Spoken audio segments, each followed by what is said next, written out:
Ya nomás.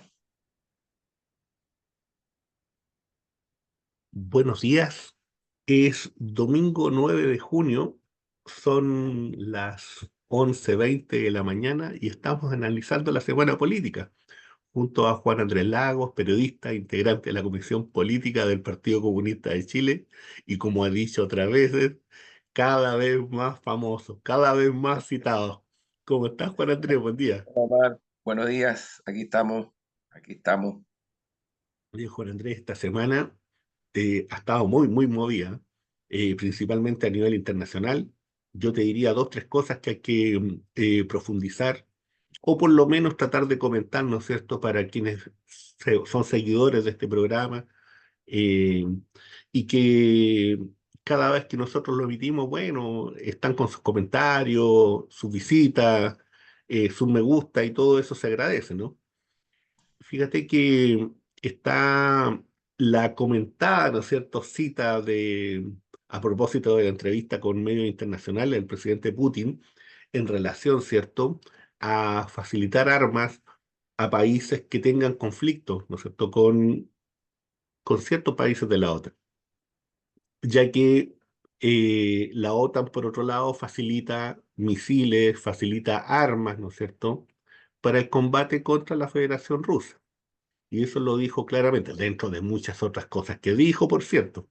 Estoy tocando ese elemento porque eso tocó el alma y la fibra, ¿cierto?, de una serie de dirigentes, llamémoslo así, de los países OTAN. Eso en el fondo los estremeció y parece que también los llamó a una especie de reflexión, por una parte.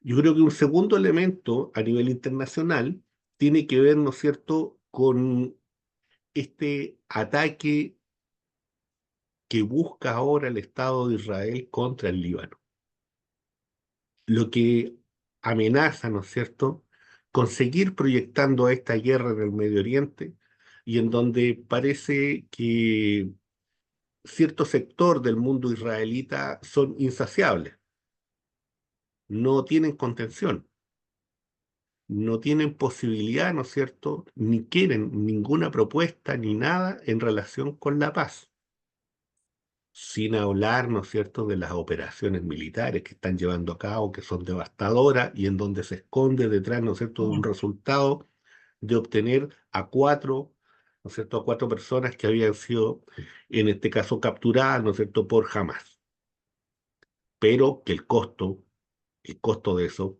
es tan alto que en realidad uno se pregunta si vale la pena una acción de esas características o no, pensando, ¿no es cierto?, en el número de civiles muertos, pensando en la forma en que se opera. Pero pareciera ser que para el Estado de Israel no hay nada, ¿no es cierto?, que se oponga a su forma de actuar, sobre todo en el ámbito de este llamado conflicto militar contra el pueblo palestino, porque no es contra Hamas.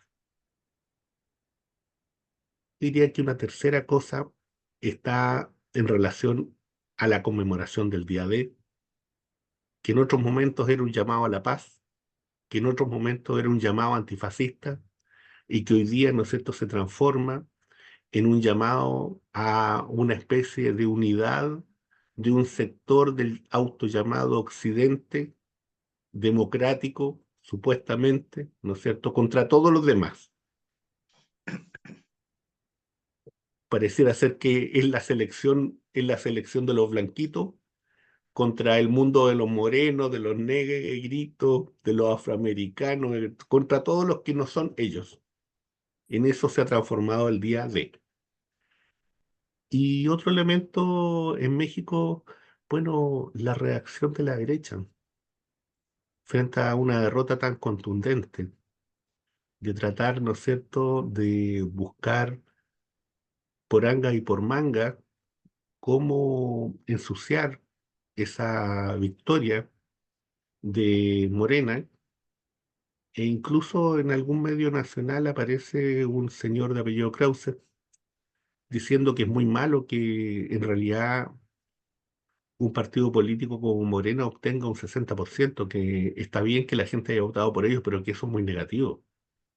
Y que es muy negativo también, ¿no es cierto?, que un presidente venga y prolongue su mandato o una coalición política prolongue su mandato con quien sea afín a él. Fíjese que es curioso, ¿ah? Es curiosa la forma que tienen de interpretar la democracia. Juan Andrés, esos elementos te los dejo ahí sobre la mesa, me imagino que hay otros más que tú tienes. Parto por el último que mencionaste, que para mí es de una relevancia extraordinaria en nuestra región.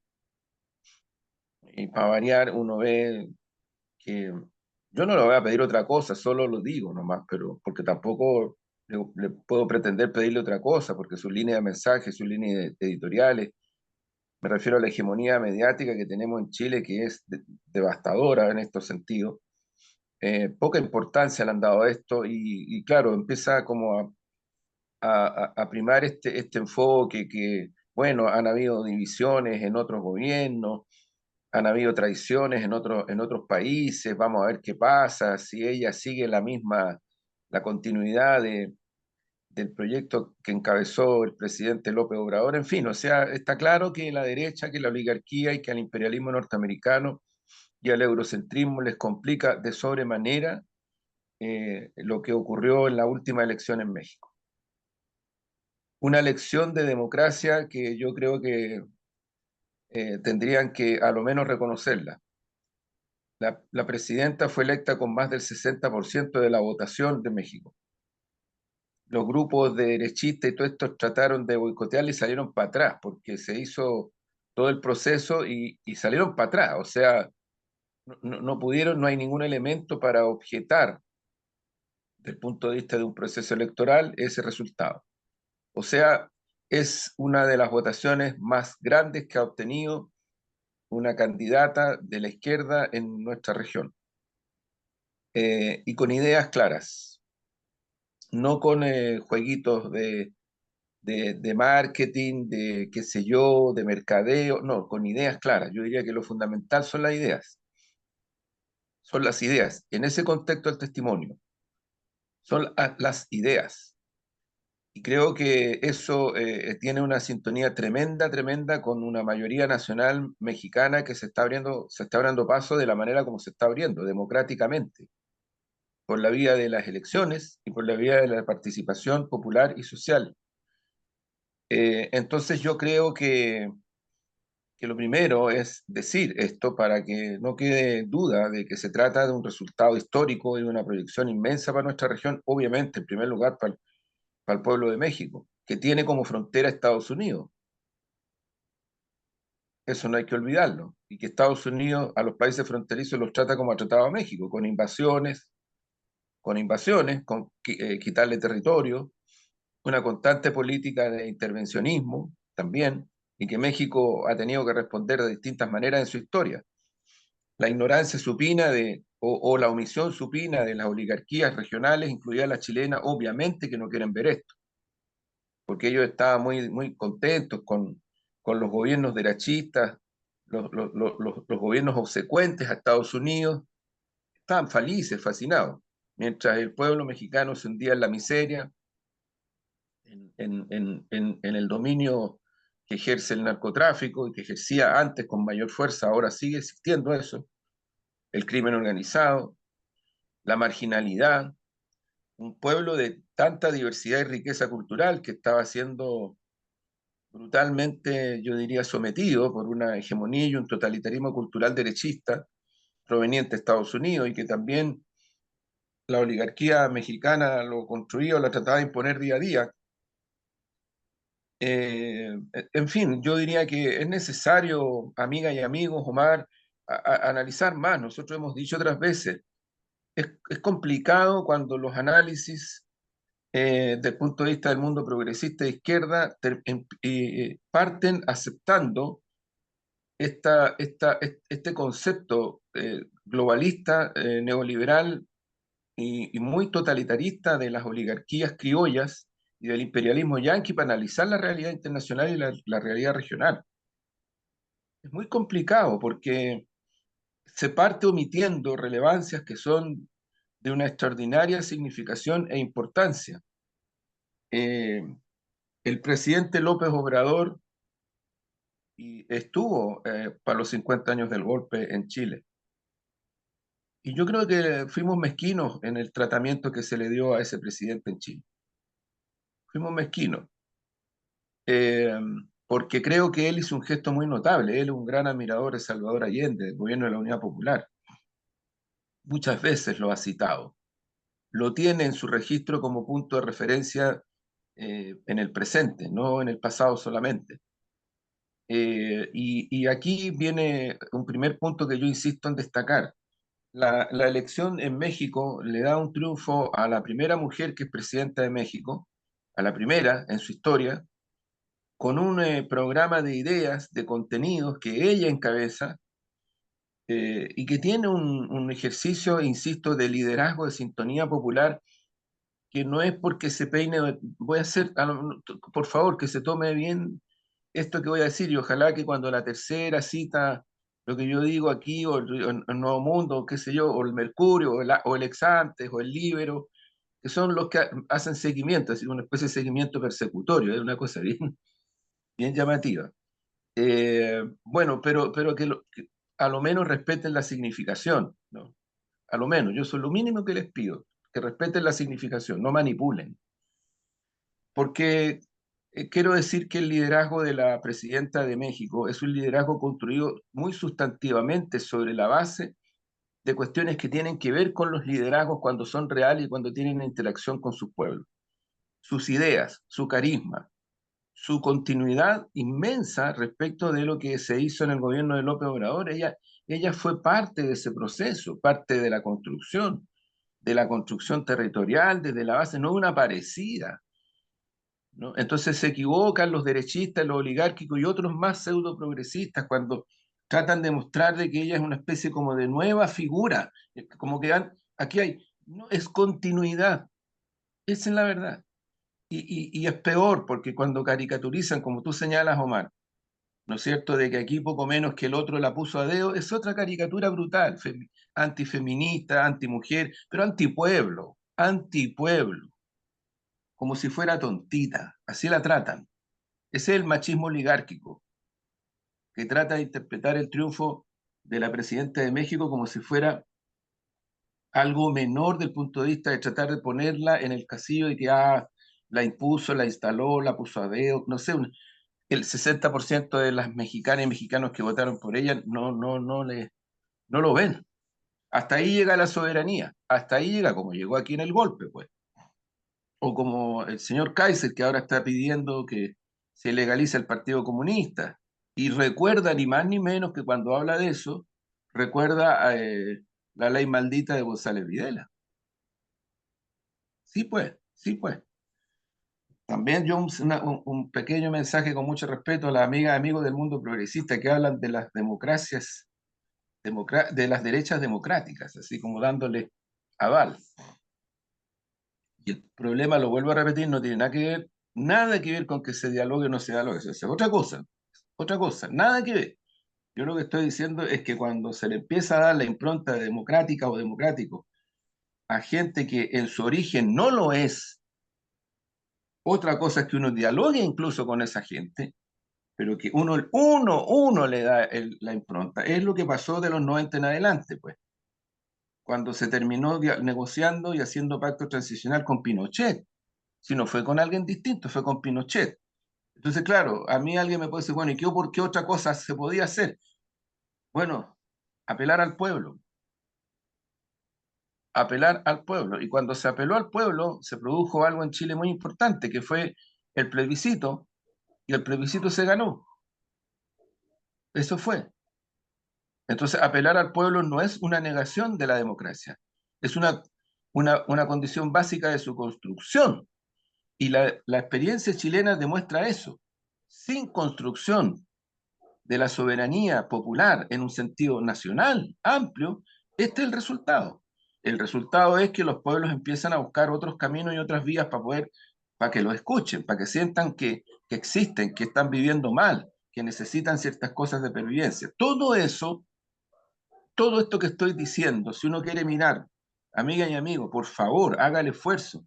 Los indicadores que deja el gobierno de López Obrador sobre salario mínimo, marginalidad, conectividad, pobreza, ahí usted va a tener una explicación por la cual esos millones y millones y millones de mexicanos y mexicanos votaron por la actual presidenta. Ahí hay una base real. Ahora que no se conozca, que se manipule, que se le trate de una manera tan perversa y tan caricaturesca, es el tema de la oligarquía y de los pseudoanalistas de este país que abundan. Con respeto lo digo, pero que abundan. La opiniología dice, pero yo he escuchado muy pocos análisis donde se habla de que en el gobierno de López Obrador se generó una política pública de apoyo y de subvenciones a los más pobres y a los no tan más pobres, tremenda. Hay indicadores. El salario mínimo básico, no me acuerdo cómo le llaman ellos, subió, pero no sé si 10 o 20 veces, más o menos en esa proporción. Las condiciones laborales. Se hizo una estructura territorial de cuadra por cuadra para ayudar a las familias. Cuadra por cuadra, amiga y amigo. Cuadra por cuadra. Entonces, la conectividad, los trenes, en fin, el combate al crimen organizado, que tomó otras características, la forma como el gobierno de López Obrador enfrentó la participación ciudadana y le abrió camino. Entonces, yo diría que hay muchos elementos, amiga y amigo, Omar, que hacen que uno se expliquen realmente por qué ese más de 60% votó por la actual candidata, por la actual presidenta, y por qué en el caso de Argentina hubo pueblo que votó por Milei. Eso también hay que explicarse. Y yo no soy de los que con tanta rapidez sacan esto de que fachos pobres, todo, porque no me gusta a mí, y no creo que sea bueno cuando uno trata de ser parte o protagonista o inserto en el pueblo, a despreciar. Lenin tiene una frase que dice, cuando un supuesto revolucionario empieza a despreciar a las masas, mejor que se vaya para su casa. Así tal cual. Es súper tajante. Mejor que se vaya para su casa.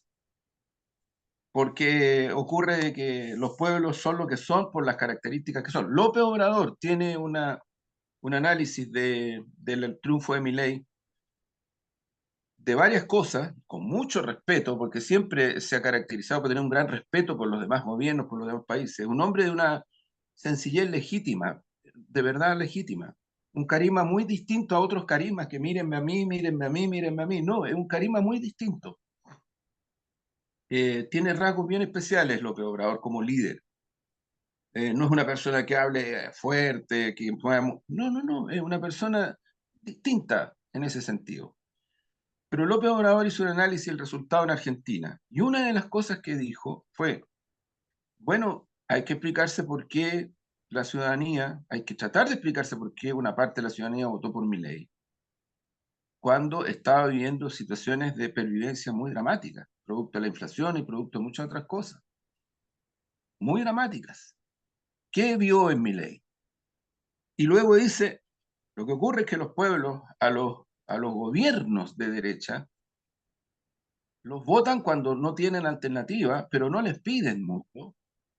Y no les piden porque saben que los gobiernos de derecha siempre van a tener el garrote y representan a los ricachones, a las oligarquías, a las transnacionales, como lo dijo Allende en las Naciones Unidas. Eh, pero a los gobiernos de izquierda sí los pueblos les exigen. Y cuando esos gobiernos de alguna manera fallan, los pueblos reaccionan con rabia, con tristeza, con amargura, con indignación, porque esperan de los gobiernos de izquierda algo distinto a lo que son los gobiernos de derecha o de los pseudo gobiernos de centro izquierda, que se que terceras vías, que mira, en nuestra región las famosas terceras vías, que es el neoliberalismo capitalista salvaje, dejaron la crema en Perú, la crema, si hay alguna origen de causa de lo que está pasando en Perú, está en el gobierno de Toledo de la tercera vía famosa. En Chile, gobierno de Lagos. que se le trata de salvar como si hubiera sido. Sí, pues el gran empresariado está fascinado y estuvo fascinado con el gobierno del Lago, pero las concesiones, el CAE y un montón de otras cosas más, ahora lo defienden y se enojan y poco menos que no sé, bueno, pero eso fue el gobierno del Lago. Y en Argentina, que decir, de la Rúa tuvo que escapar en un helicóptero porque estaba la crema en Argentina. Entonces, ojo, que la gente en Argentina que vivió de la Rúa, que vivió Kirchner, que vivió también Macri, que vivió Fernández, que vivió Cristina Kirchner, Cristina Fernández, todo eso. Una parte, digo, vota por Milei, porque no vio alternativa. En el análisis, López Obrador tiene razón. Entonces yo lo que creo, perdona Omar que me haya extendido en este punto, creo que es súper importante tener muy bien registrado el análisis y no tan lejos, como si poco menos que no sé, como estamos más preocupados de lo que pasa en Miami, lo que pasa no sé dónde, que lo que pasa en México. Que lo que pasa en México lo ponemos en la lista de cosas como si fuera uno más. Y la verdad es que lo que está pasando en México determina, yo diría, mucho lo que va a pasar en la política regional, lo que va a seguir pasando en la política regional, mucho de lo que va a seguir pasando desde el punto de vista de integración. México es uno de los pilares del esfuerzo que se está haciendo por integración, por Brasil, por Venezuela, por Cuba, eh, por otros países de gobiernos de la región, integración hacia Pacífico. Es clave, nuevos mercados. Bolivia está haciendo mucho también en esa dirección. Entonces yo lo que creo, Omar, que ahí hay un punto de referencia que es súper importante ponerlo más en relevancia. Yo lo de Gaza nomás digo, eh, aquí una nueva masacre, más de 200 personas, y sube la cantidad, sube. La última masacre, más de 200 personas. Eh, Esto demuestra que el gobierno que lleva adelante el plan del exterminio sigue más que privilegiando, sigue adelante con este plan de exterminio y no quiere negociaciones de ningún tipo, porque hay varios países de la región y tengo entendido en las horas previas a esta acción de masacre, se estaba conversando para la liberación de rehenes de ambos bandos. Entonces con esto, lo que hace Israel es decirle, me importa un carajo la conversación, no me interesa, yo resuelvo así los temas, ¿no? Mato, hago masacres, sigo con mi plan de exterminio y a la vez busco liberar rehenes. Eso es, yo creo que esa es la verdad, esa es la certeza real. Israel eh, cierra toda posibilidad de diálogo, busca seguir con la masacre y el plan de exterminio y en ese contexto liberar rehenes de, de su nacionalidad. Entonces, bueno, no sé qué va a pasar. Naciones Unidas acaba en los días anteriores de poner a Israel en la lista de los países de la tragedia humana, pero eso no importa. Y perdona que lo diga así, pero esto que están haciendo con el día D deberían también incorporar y considerar de que el día D nunca pudo ser si no fue por la resistencia armada de los pueblos europeos. Nunca pudo ser. Y eso lo omiten. Son unos desvergonzados, de verdad. Unos desvergonzados con sus pueblos. Omiten la resistencia de los pueblos europeos que permitió que existiera el día D. Por ahí, por allá hay algún documental, así como para que alguien medio progre, ¿no es cierto? Ah, existían los partisanos, porque aquí en Chile, desde el mundo progre, les dio con los partisanos, o sea, como que fue una cosa así tremenda. Claro. Olvidan que Son en como Francia, demonios los partisanos, casi octubristas y partisanos. sí, sí, olvidan que en Francia la resistencia armada estaba no solo los comunistas, estaban los republicanos, que en Francia los republicanos no son como los de aquí, no tienen nada que ver con los de aquí. Estaban los socialistas, los socialdemócratas en armas también. Estaba el pueblo francés resistiendo. ¿Y sabe usted quién le ayudaba al nazismo alemán en Francia? La derecha. La derecha. Es un hecho histórico. Es un hecho histórico. ¿Usted sabe quién era el sostén de Mussolini en Italia? La derecha. La derecha. Y los demás estaban todos en resistencia armada. ¿Y qué decir Grecia? ¿Y qué decir otros países y otras naciones europeas? Bueno, todo eso fue la base que permitió el día D. Entonces, claro, como eso es parte de una lucha popular de resistencia, se omite. Yo, mi homenaje emocionado y sentido para las millones, porque eran muchas mujeres y muchos hombres y muchos jóvenes que en Europa resistieron, a veces hasta con una onda, contra el nazismo, y fueron la base por la cual las fuerzas militares norteamericanas que llegaron tardíamente a esa zona, porque ya la guerra estaba desatada y estaba en un escenario muy complejo, porque el Ejército Rojo ya había tomado la iniciativa en contra del fascismo alemán. Había roto las líneas, por cierto. Exacto, entonces la reacción es tardía, la reacción del imperialismo yanqui es tardía. Y yo creo que, no sé lo que se ha hecho en Gran Bretaña en estos días, en estas horas, pero supongo que reconocerán la historia y reconocerán lo importante que fue esa resistencia armada de los pueblos de Gran Bretaña, de los pueblos de Gran Bretaña. Entonces, digo esto para que tengamos claro de qué se trata la historia. No, no quiero ser engreído, ¿ah? Pero pucha, cuando se hacen omisiones tan salvajes, particularmente lo que ocurrió en Gaza hace poca hora, el día D, ¿no? Como si fuera, como tú dices, o sea, si fuera una cuestión de unas élites que no sé. Fíjate que, Juan eh, Andrés, en eso que tú estás diciendo, en la entrevista al presidente Putin, él agrega un par de datos súper interesantes en torno al día D y luego lo que viene después. Él viene y dice que cuando se provoca la capitulación, ¿no es cierto? Inglaterra y Alemania estaban en contra de que Francia participara Así es.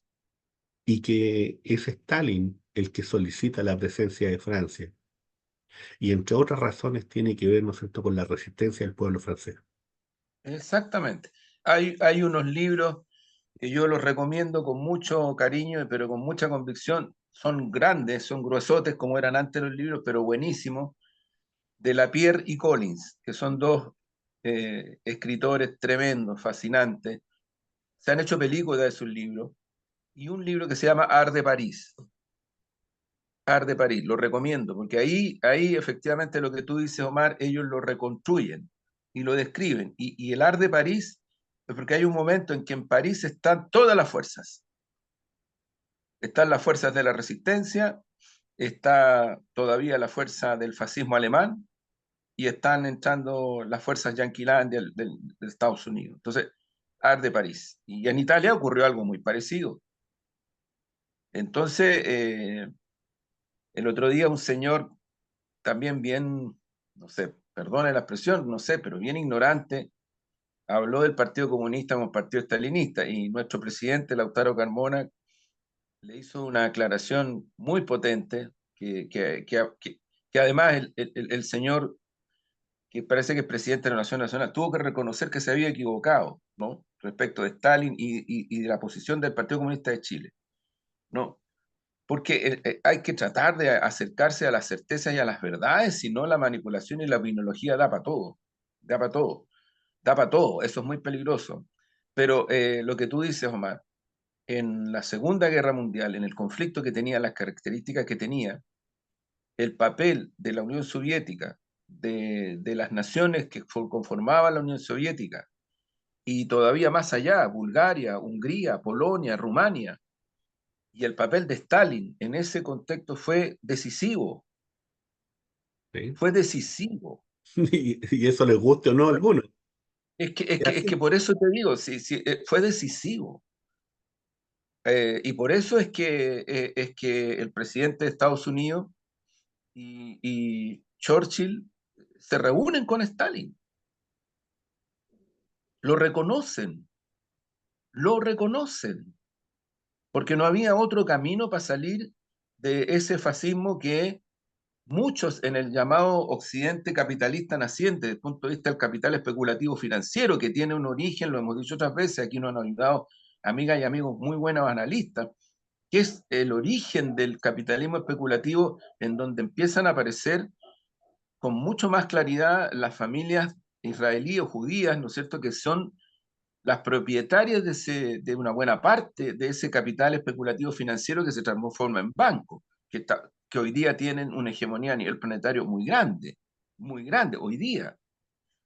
Bueno, cuando se produce esa situación, había en un mundo occidental capitalista, estaban como a la guaita, lo que estaban esperando era que el fascismo alemán hiciera su pega en la Unión Soviética. Eso es lo que estaban esperando. No lo veían claramente como un adversario estratégico como lo vieron después. Estados Unidos, el imperialismo norteamericano naciente en ese momento, eh, eh, entra al conflicto propiamente cuando bombardean Pearl Harbor. Ahí entra, no antes, no antes.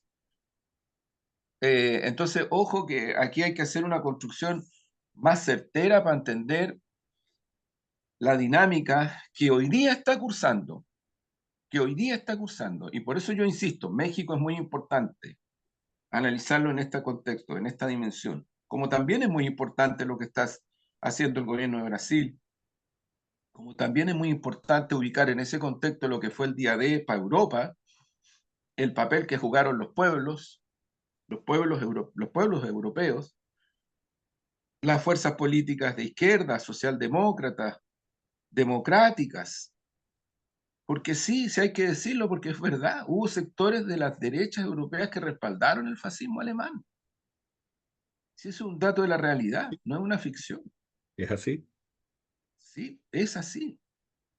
Pero bueno, ahí vamos, Entonces, Omar. oye, Juan Andrés, fíjate que en estos días también nos hemos enterado, ¿no es cierto?, que hay un señor de apellido Daza que sería un asesor, ¿no es cierto?, sui generis del gobierno, en el área económica del gobierno del presidente Milei, ¿no? Y que habría conocido a Caputo, ¿no es cierto?, el ministro de Economía allá, cuando trabajaban juntos nada menos que en el JP Morgan. JP Bueno, Morgan era un banquero, ¿no es cierto?, norteamericano, que entre sus gracias está decir, ¿no es cierto?, que es maravilloso, ¿no es cierto?, la ostentación, la riqueza, y que por tanto ese es el gran espíritu, ¿no es cierto?, que se debe cultivar para las sociedades. Entonces, eh, y eso lo cultivó, ¿no es cierto?, desde el punto de vista comunicacional, desde el punto de vista político, en Estados Unidos. Y detrás de eso, ¿no es cierto?, está esta idea de los ajustes a costa de los pobres. Entonces, es lamentable, ¿no es cierto?, de que a personas así, a estos personajes, se les den espacio en la prensa, a los que están llevando hambre y miseria al país vecino, nada menos. Y literalmente, hambre y miseria. O sea, así de claro. sí, sí, Y Omar, yo creo que efectivamente es lo que está pasando en Argentina, es una tragedia. Eh, yo vuelvo a repetir lo que he dicho otras veces y le tomo la frase muy, muy profunda de Vidal Vocero, y creo que la hemos comentado acá cuando dijo, lo que se está haciendo hoy día en Argentina, lo que está haciendo Milei en Argentina, es lo que hizo Pinochet con terrorismo de Estado y con golpe de Estado. Eso está haciendo Milei en Argentina en este momento. Receta del FMI que en Argentina no se había podido lograr, que Macri fue un poquito más suavezón, ni siquiera las dictaduras militares en Argentina fueron tan violentas desde el punto de vista de atacar. el Estado Nacional Argentino y sus políticas públicas, que son de décadas, décadas, décadas, décadas, décadas. O sea, esto estamos hablando de mucho tiempo. Arturo Illia, que fue contemporáneo al gobierno de Frei Montalva en Chile, antes del peronismo, no sé si estamos hablando de muchas décadas. Es como si nosotros quisiéramos omitir la importancia que tuvo en Chile todo el proceso, porque este fue todo un proceso de convulsión, de construcción de política, emerge a iniciales del siglo pasado el Partido Comunista, después el Partido Radical que ya existía, después existe, en medio de crisis emerge el Partido Socialista, la República Socialista que encabeza Marmaduke Grohe, que es uno de los fundadores de la Fuerza Aérea de Chile, izquierdista, eh, República Socialista, porque para que usted sepa, mi amigo, y en Chile hubo un gobierno que decretó que Chile era una república socialista y Y tomó después, medidas para que fuera socialista, tomó medidas. La oligarquía estaba dándose vuelta así, así se daban vueltas, no hallaban qué hacer. Vea si usted quiere, el Mercurio, porque esa república socialista duró 10 días, si no me equivoco, 10 o 12 días, no sí, fue, después más o la menos, tumbaron. sí, Pero las primeras editoriales del Mercurio, como ese gobierno tenía tanta fuerza, tanta arraigo, tanta populares, qué sé yo, le dio su respaldo el Mercurio. Y después de unos días, ¡pa! Le pegó el chan, que es una técnica que el Mercurio mantiene. El Mercurio eleva a sus adversarios, enemigos, y después se les va con todo. Entonces, ¿por qué digo esto? Porque en ese contexto es que emerge el gobierno de Pedro Aguirre Cerda, del cual, como hemos dicho otras veces, es ni más ni menos que ministro de Salud Pública, el joven médico Salvador Allende, 33 años. Porque ya en ese tiempo los jóvenes y las jóvenes, las mujeres, a pesar de toda la brutalidad que había, porque no había derecho a voto para las mujeres y muchas otras cosas más, pero en el campo del mundo emancipador sí se abrían caminos, sí se abrían caminos y jugaban papeles importantes. Pero bueno, esa es parte de la historia que hay que asumirla, porque asumirla en el sentido de que la dialéctica de la historia no es una cuestión de mirar para atrás y ya. Eso es muy complicado cuando en Chile la amnesia y la amnesia social es impuesta, por ejemplo, para cambiar de lo que fue una derecha, mandos militares, el imperialismo norteamericano, que dieron un golpe, un terrorismo de Estado, que provocaron hambruna, por años, años y años, hambrunas terribles que reprimieron, que mataron, que hicieron desaparecer, para después usted en los 90 se pone de acuerdo con ellos para gobernar el país. Para eso necesita negar la historia.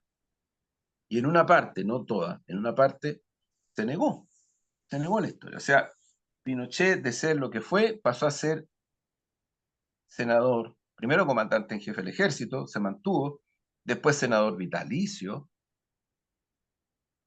cuando fue como comandante en jefe del ejército al Parlamento, había parlamentarios y parlamentarios que corrían a sacarse fotos con él y no eran solo de derecha.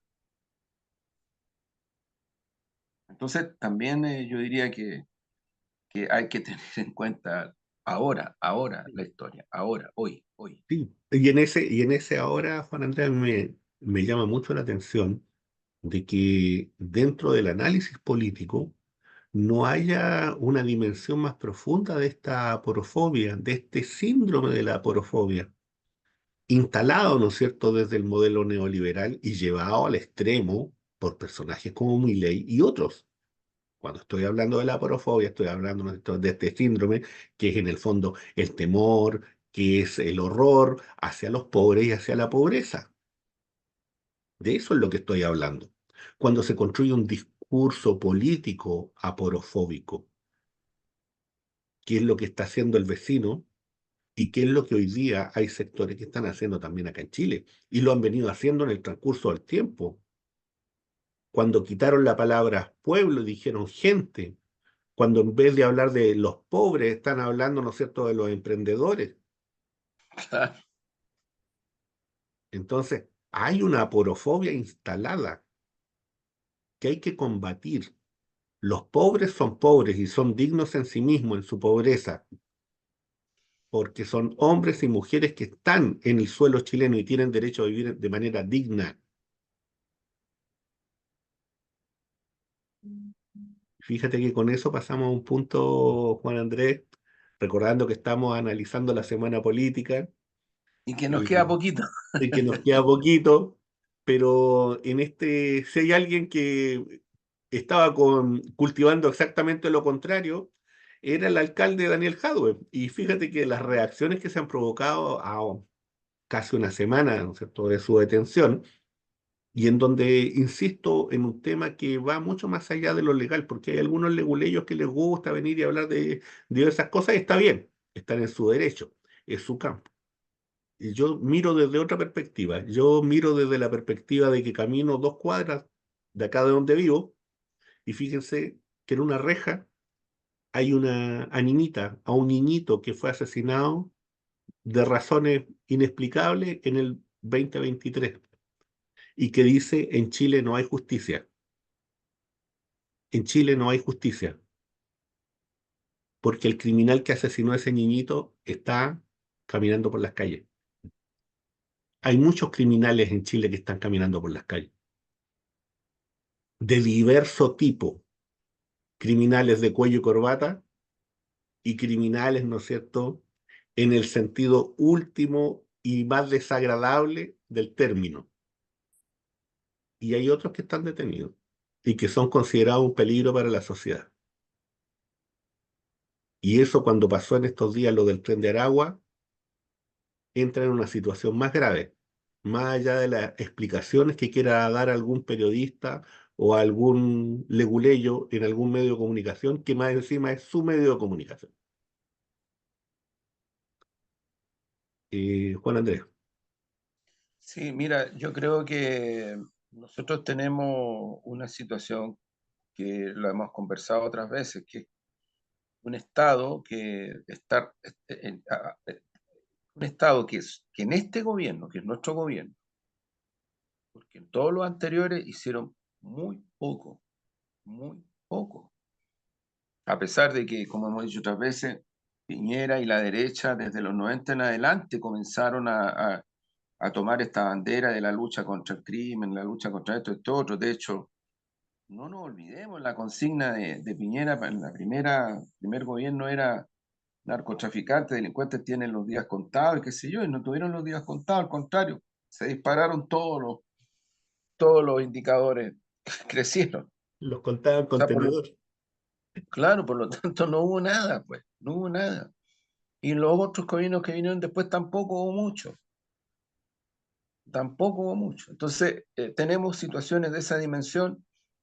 Yo creo que en la cuenta presidencial, eh, yo destaco enormemente que el presidente Boris eh, partió la cuenta y cerró la cuenta poniendo en el lugar que tiene de la historia el estallido multitudinario de millones y millones en las calles, que fue un nuevo grito social multitudinario en Chile, que el propio Piñera al comienzo también lo reconoció así, de descontento, de exigencia de cosas tan básicas como salud, pensiones, trabajo, salario, en fin.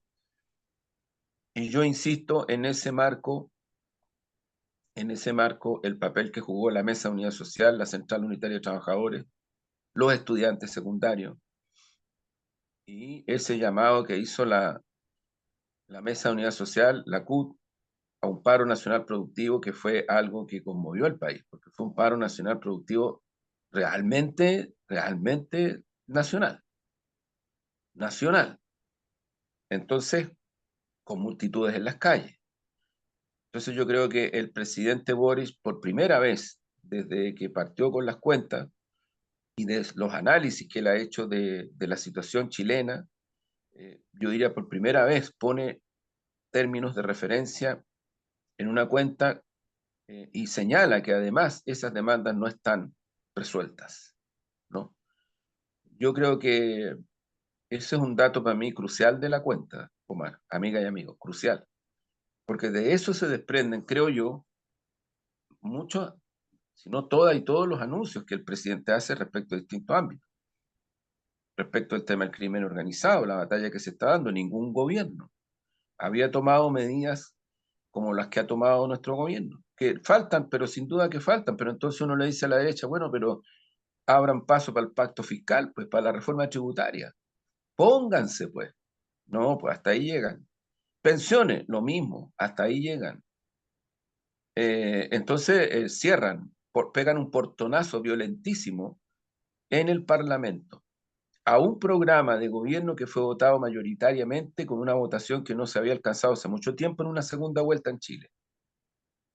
Entonces uno se pregunta, ¿el papel de la derecha es boicotear ese programa de gobierno en el Parlamento donde tienen mayoría? Claro que sí, eso hasta ahora es así, hasta ahora. Ojalá cambiara, pero hasta ahora es un boicot, no es otra cosa. Y yo creo que gradualmente la ciudadanía se empieza a dar cuenta que efectivamente que hay un boicot. Aquí no es que haya un gobierno que no quiere hacer ciertas cosas. Si uno mira la cuenta, por ejemplo, el Sistema Nacional de Cuidado, que además estaba en el programa de gobierno de Daniel Jadot, el Sistema Nacional de Cuidado, que incluye mujeres, la igualdad de salarios para mujeres y hombres. Esas son cosas, pero muy sentidas por las mujeres en Chile, transversalmente, de todas las clases sociales. Esto que se habla, claro, algunos dicen mejor no le digamos sí, porque parece la famosa ley Papito Corazón, pero sin embargo es una ironía, ¿no? Es una ironía. Pero lo que está cursando es que las mujeres en Chile están por ley recibiendo algo que por derecho debieran haber recibido mucho antes, y no lo recibían para cuidar a sus hijas y sus hijos, ni más ni menos. Entonces, yo diría el tema de, mira, cosa que también es destacable, que yo creo que nosotros mismos, en nuestro sector, no sé por qué, no entiendo por qué los partidos de nuestro sector no destacan este tipo de cosas y no ponen de relieve, por ejemplo, eh, aparte de las que he señalado, lo que planteó el presidente respecto del acuerdo con la Central Unitaria de Trabajadores, que tiene que ver con salarios, tiene que ver con negociación. Entonces, de repente, como que uno echa de menos el papel en ese sentido, no todo, porque yo creo, no, y no quiero en esto, no quiero porque soy comunista y dirigente del Partido Comunista decir que somos nosotros las campeones y los campeones. Me carga esa imagen, me carga, me carga, me carga. Pero es cierto que en estos días nuestro presidente, Lautaro Carmona, nuestra secretaria general, Bárbara Figueroa, especialmente han puesto de relieve este análisis que estoy describiendo. Porque es real, es un análisis real.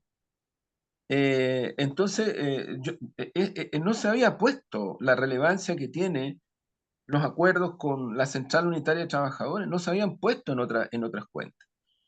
Entonces, claro que la derecha reacciona atávicamente en contra de todo esto, y trata de instalar la idea, ¿no? Imponer la idea de que este es un gobierno ineficaz, que están pasando y siguen pasando cosas terribles, pero que duda cabe, mira, lo que ha señalado la alcaldesa de Santiago respecto de esta manada que violó a una niña, ¿no?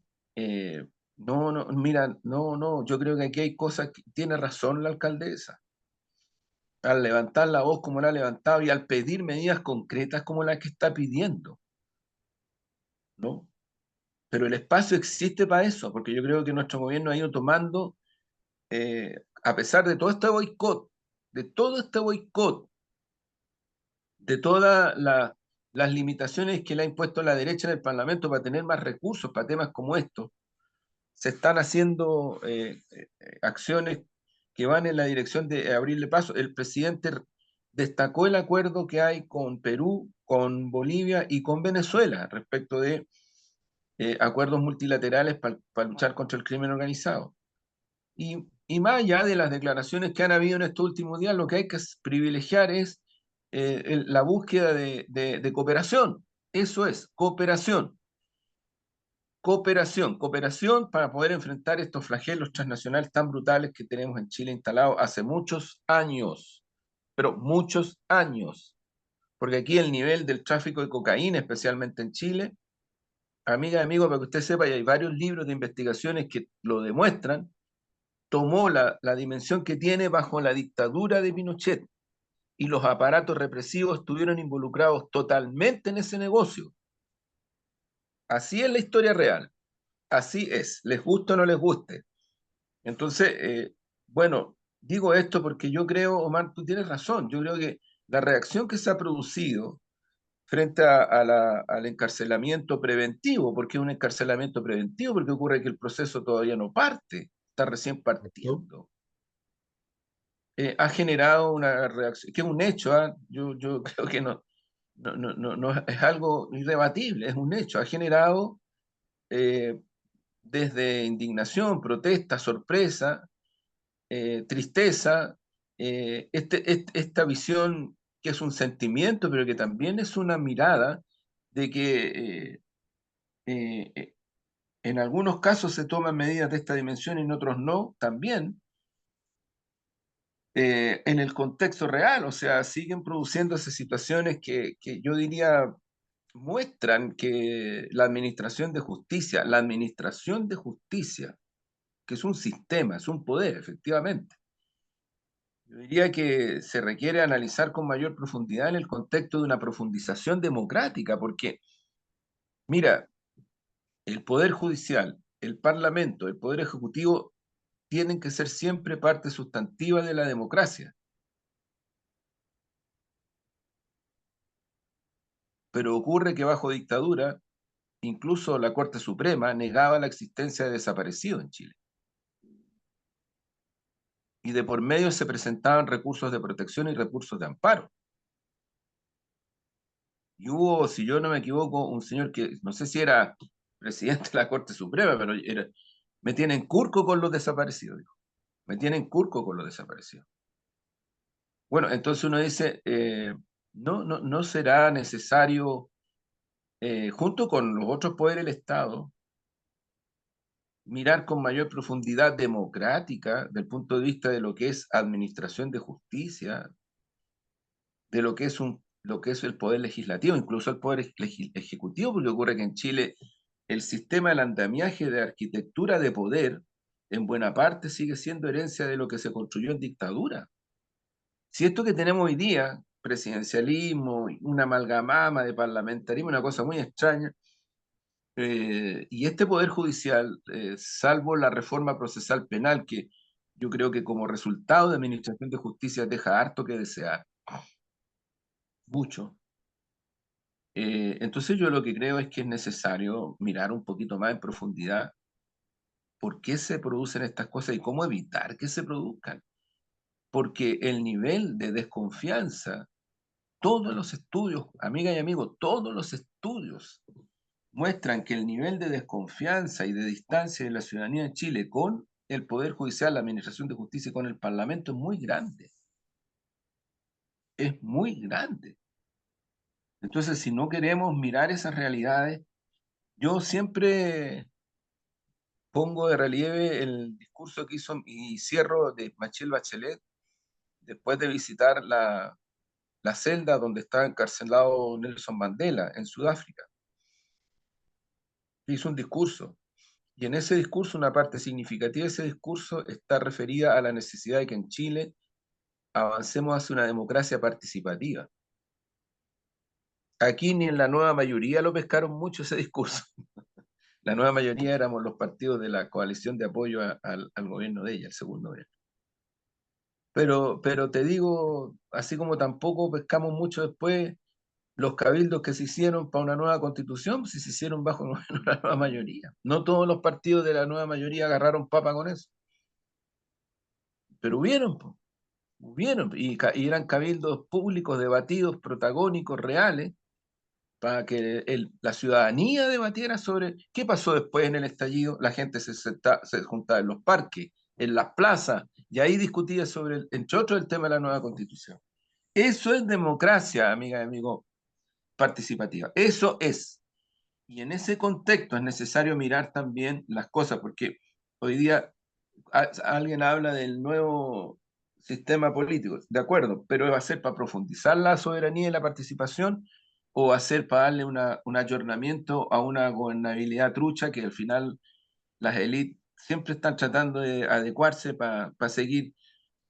No, mira, yo francamente creo que no sacan nada con seguir despreciando el estallido y el octubrismo y la cuestión, no sacan nada, no sacan nada. Lo único que producen con eso son grietas, fragmentaciones.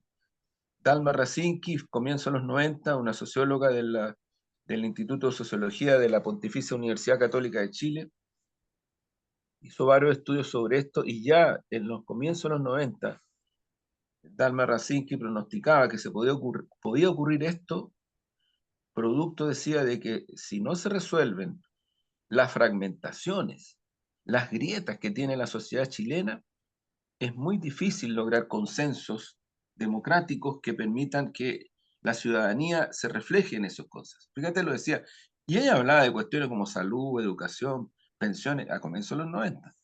Después, yo lo he señalado, están ahí, son públicos, los estudios del PNUD, cuando estaba dirigido por Norbert Lechner, un gran sociólogo, que vivió en Chile, tenía ese nombre y apellido alemán, pero siempre estuvo en Chile y era un tremendo conocedor de Chile.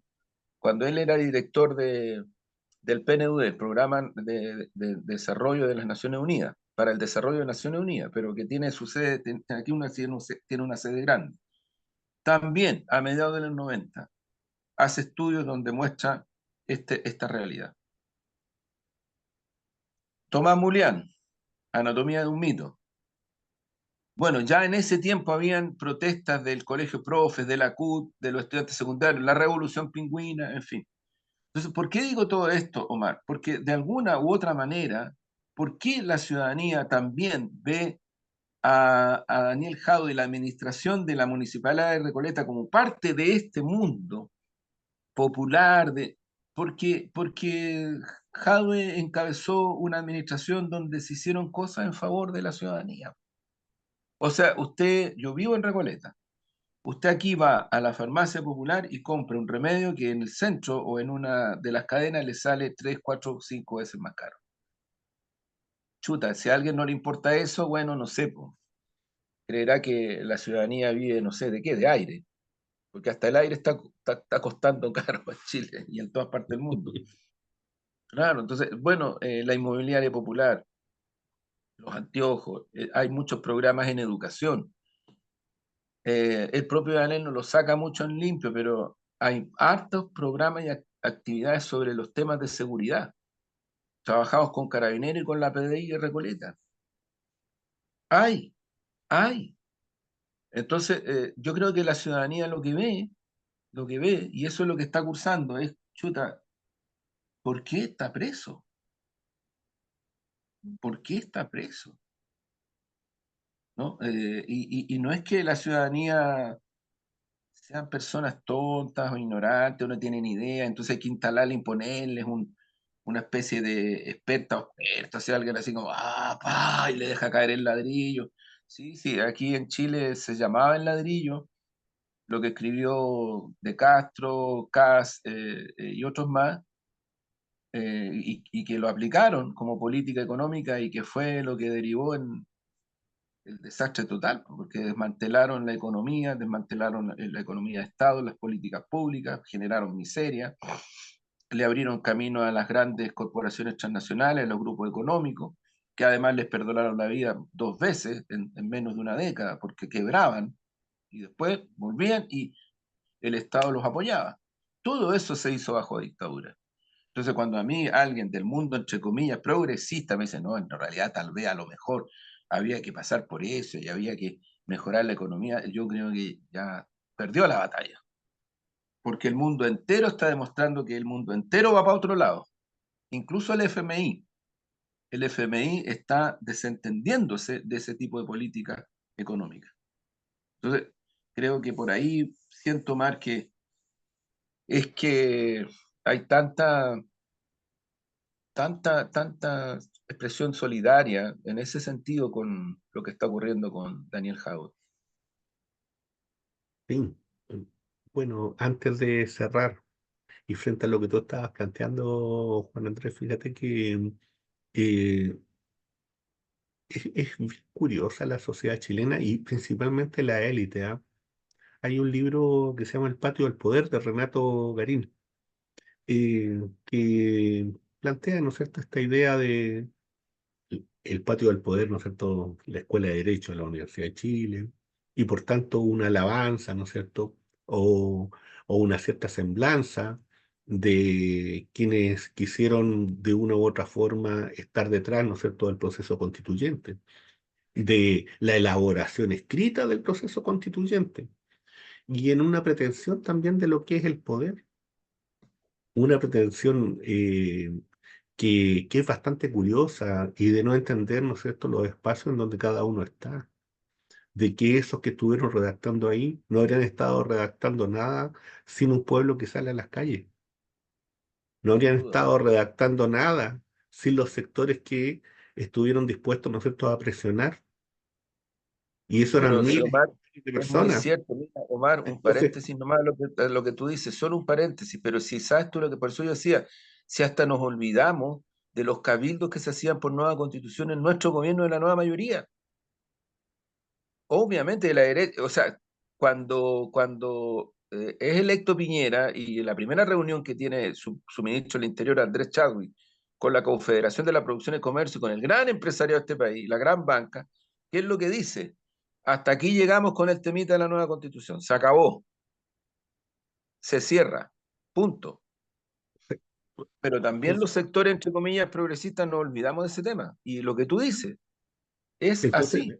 hay una pretensión arrogante ahí, muy brutal, no solamente del señor Garín, sino de muchos otros, que establecen, ¿no es cierto?, esta mirada de que el poder se ejerce y el poder, ¿no es cierto?, se ejerce como dominio sobre los otros.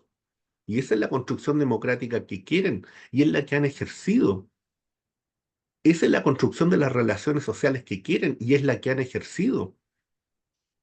Entonces, nosotros tenemos que apuntar a un poder obedidencial, donde la soberanía del pueblo es la que establece los puntos esenciales, en donde estos caballeros que están recorriendo la escuela de derecho son los que tienen que redactar lo que ese sector quiere y necesita. No es al revés, no es al gusto de ellos, ni de los economistas, ni de los leguleyos, ni de esto, ni de los otros. Y eso es lo que permite, ¿no es cierto?, que un pueblo tenga sus representantes y que obtengan más de un 60%. Ese es el mensaje. Y eso es lo que tienen que aprender los sectores de la izquierda. Porque en la medida que sigan creyendo que el poder se ejerce como dominio, así es como le está yendo. Así es como les va. Buena Eh, reflexión. termino entonces con un poemita a propósito de un año más del Partido Comunista de Chile, pero para recordar algunas cosas que a lo mejor a algunos lo tienen olvidada en la memoria, la amnesia.